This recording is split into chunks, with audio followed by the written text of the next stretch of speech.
turning our attention to football now, because it's best case, worst case, which is something we've been doing for 2 days now at this point, Nathan. We got through the first 3 clubs yesterday. Today it is Brighton and Hove Albion, it is Burnley, and it is Chelsea. We may as well go in alphabetical order here and start with Brighton and Hove Albion, 15th in the Premier League at the moment on 29 points, 2 points above the drop zone at the moment. The best case scenario here is obviously that they don't get relegated.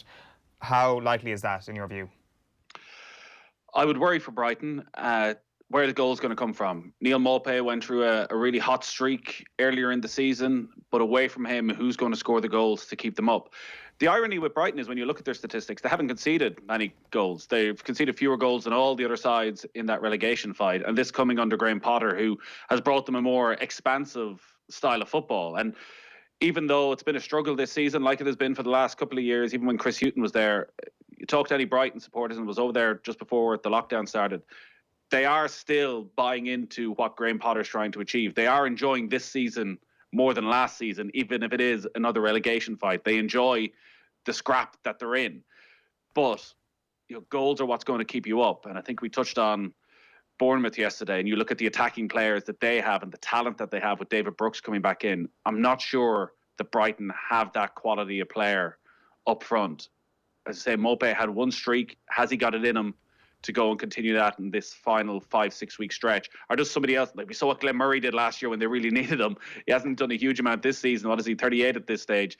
Or maybe Aaron Connolly gets his chance. Maybe he's cheering brilliantly. They need someone. They need someone to go on some sort of a streak over the next little while, because relegation for Brighton would, what players are going to leave? Lewis Dunk is probably the player most likely to go if they're to go down. He may even go if they stay up, but they're 2 points outside the relegation zone as it stands.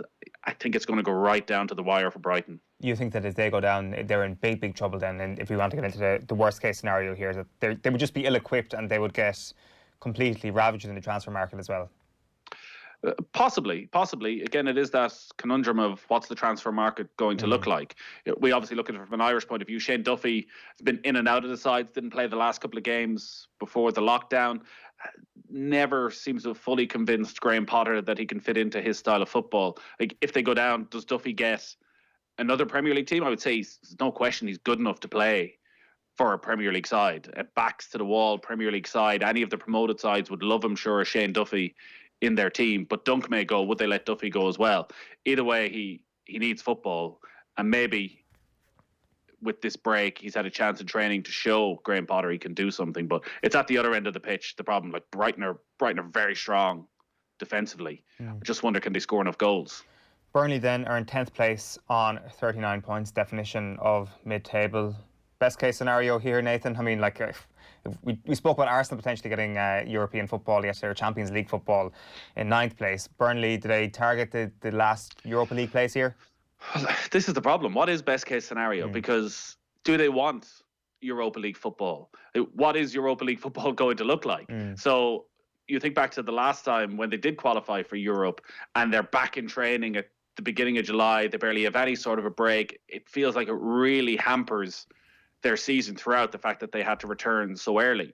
Now, the Europa League is going to be slightly different this season in terms of when it starts, so maybe that's not as big an issue. Just don't think Burnley are ever going to have a squad big enough to deal with being able to play twice a week, week in, week out. They have the talent in their squad like Wolves do, where at least Wolves are in the Europa League and can seriously be considered contenders and can put a lot of stock into that. Burnley are never going to have that quality of squad. So best case scenario is that they finish 9th or 10th. They're not going to be involved in the relegation zone. They were in brilliant form before the lockdown. They were unbeaten in 7 games. They just drawn with Tottenham.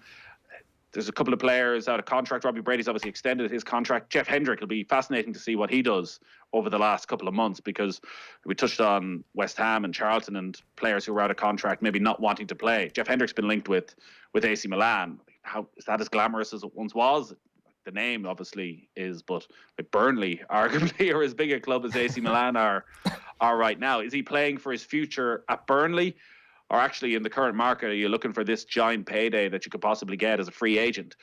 When you're looking at some of the rumours of loan deals and free transfers, like, is being a free agent, is this the best summer you could ever be a free agent? Because clubs won't want to spend massive money on transfers, but will they be willing to give players a better signing on fee to get them in? So Jeff Hendrick is a player to keep an eye on, because this could be the best 6 weeks of his life. If he hits the ground running here, and regardless of form, he generally seems to be in that Burnley team. If he can hit the ground running and get to the level that we saw at Euro 2016, or at times even since in the Premier League, there's a big opportunity here for him to get a really good move and to make a lot of money as well. For sure. Let's finish up on Chelsea for this morning.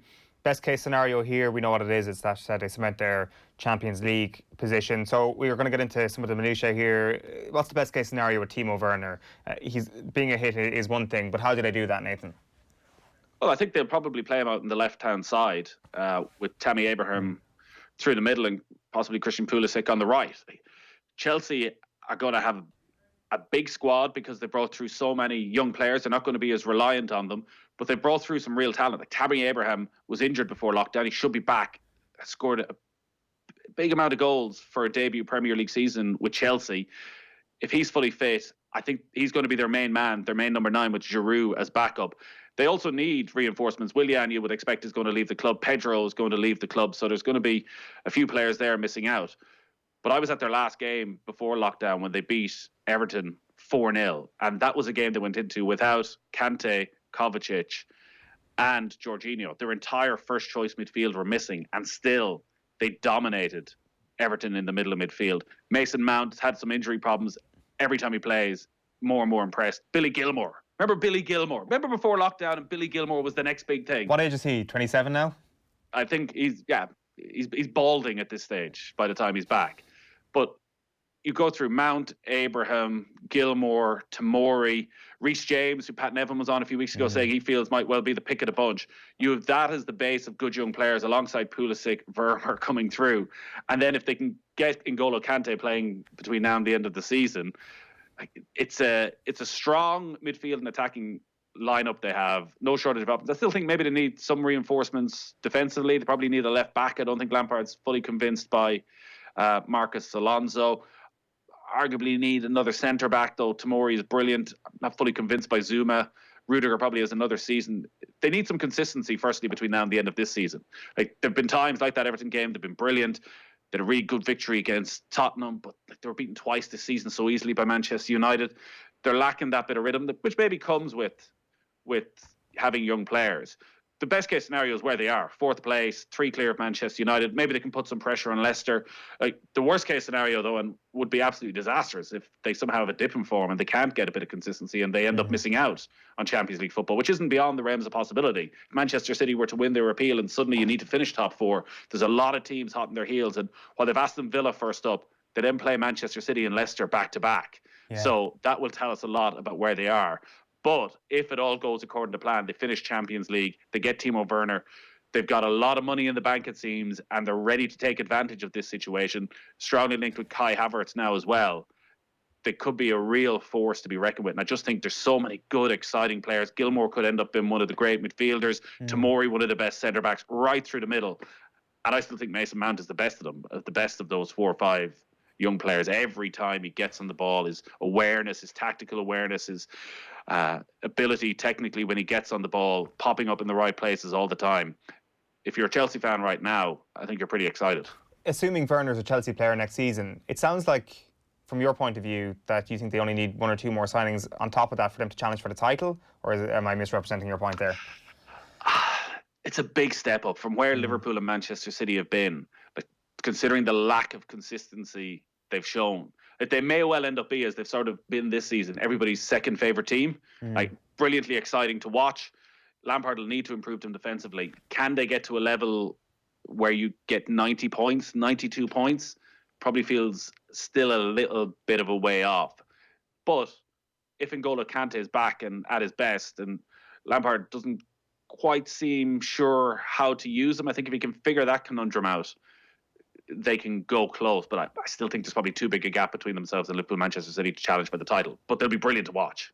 More football coming your way on OTB AM this morning. David Myler will be with us before 9 o'clock to chat through his best ever Liverpool Premier League 11.